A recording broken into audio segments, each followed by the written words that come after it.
Hello everyone, back to my channel. Good evening সবাইকে। সবাই কেমন আছো? আশা করি খুব ভালো আছো, আর আমিও ভালো আছি। তো দেখো, আমি তোমাদের আগের ভিডিওতে বলেছিলাম যে এখন থেকে কন্টিনিউ ব্লগ দিব, কিন্তু মাঝখানে দুদিন আমি ব্লগ দিতে পারিনি, কিন্তু আমি শ্যুট করে রেখেছি, এডিটিং করা হয়নি, কারণ আমার জ্যাঠা শাশুড় মারা গেছিলো সে কারণে। আর কালকে আমার কাছে মোবাইল ছিল না, আমি সে কারণে ভিডিও আপলোড করতে পারিনি। তো দেখো, এখন বাজে রাত 11টা। আমি স্নান করে সবেমাত্র এলাম ঘরে, কারণ 8টার দিকে খবর এসেছিলো যে মারা গেছিলো। তো দেখো, এটা দুদিন আগের ভিডিও আমি শ্যুট করে রেখেছিলাম, আজকে এডিটিং করে দিচ্ছি। তো হচ্ছে সন্ধ্যার দিকে বলেছিল বর যে উনি লুচি আর আলু পোস্ত খাবে, সেসব আমি রেডি করেছিলাম।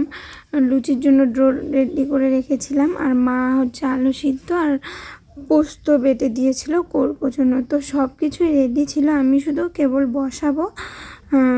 আলু পোস্ত তখনই খবর এসেছিল যে জেঠু মারা গেছে, তো সেসব আর করা হয়নি, সব কিছু ফেলে দেওয়া হয়েছে। তারপর রান্নাঘর পরিষ্কার করে গুছিয়ে রাখা হয়েছিল, আর রাত্রে আমরা কিচ্ছু খাইনি, আমি তো না খেয়েছিলাম। মাও সেম, ওনাকে সদ্গতি করতে নিয়ে গেছিলো 11টার দিকে, আর তখন আমরা স্নান করেছিলাম। আর ওনাকে সদ্গতি করে বাড়ি ফিরতে ফিরতে বাবা আর আমার বরের প্রায় 4টা বেজে গেছিলো, কারণ প্রচণ্ড বৃষ্টি ছিল, সে কারণে অনেকটা দেরি হয়ে গেছিলো।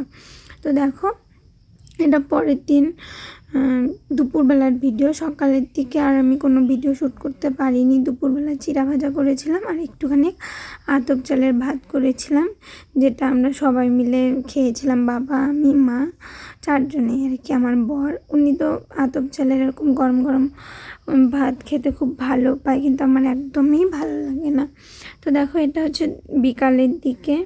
আমি একটু আমাদের উঠানের মধ্যেই ঘুরছিলাম, কি করব, ভালো লাগছিল না, শরীরটা প্রচণ্ড খারাপ।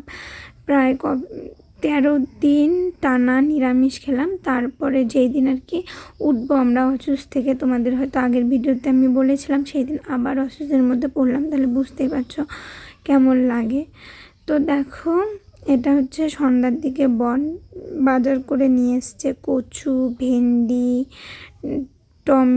টমেটো না সরি আলু, আর হচ্ছে পটল, এসব নিয়ে এসেছিলো, কারণ ঘরে একদমই বাজার ছিল না। কয়েকদিন থেকে বাবা হাটে যায় না। তো দেখো, আমার প্রচণ্ড খিদা পেয়ে গেছিলো সন্ধ্যার দিকে, আর হচ্ছে ঘরে সেরকম কিছু ছিল না খাওয়ার জন্য। ম্যাগি ছিল, তো বর বললো যে ম্যাগি করো।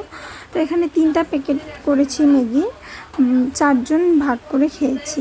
তো হচ্ছে পরে বর বলতেছিল যে সেদিন তো খেতে পারলাম না লুচি, তো আজকে করে ফেলো। তো আজকে রাতে হবে আলু পোস্ত আর হচ্ছে পুরি করব।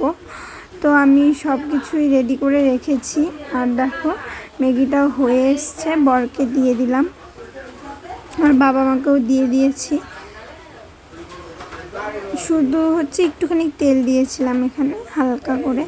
আর এই যে এদিকে আমি হচ্ছে আলু পোস্তর জন্য আলু পোস্ত বসিয়ে দিয়েছি, আলুগুলো সিদ্ধ করে নিয়েছি। আর বাবার জন্য রাত্রেবেলা হচ্ছে ভাত করেছি, কারণ বাবা পুরি খাবে না, পুরি করব। আর হচ্ছে আলু পোস্ত, উনি আলু পোস্ত দিয়ে ভাত খাবে, আর আমরা 3 জন পুরি খাবো। যদিও পরে বাবাকে দিয়েছিলাম, 2টো খেয়েছিল পুরি।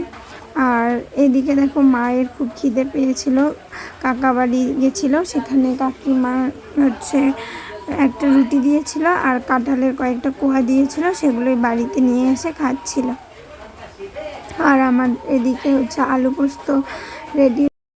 তো দেখো, আমার হচ্ছে আলু পোস্ত কমপ্লিট, আর মা পুরিগুলো বেলে দিয়েছিল আর আমি ভেজে নিয়েছিলাম। তো দেখো, আজকে রাতের ডিনার হচ্ছে এটাই আমাদের। গরম গরম করে বরকে দিয়ে দিলাম, বাবাকেও দিয়ে দিয়েছি, বাবা খেয়ে নিয়েছে। তো দেখো কেমন লাগলো আজকের ব্লগটা। জানি সেরকম ভালো করে করতে পারিনি, কয়েকদিনের 2 দিনের মিক্সড করে করেছি। তো সবাই ভালো থেকো, সুস্থ থেকো, আর লাইক কমেন্ট শেয়ার করো। টাটা।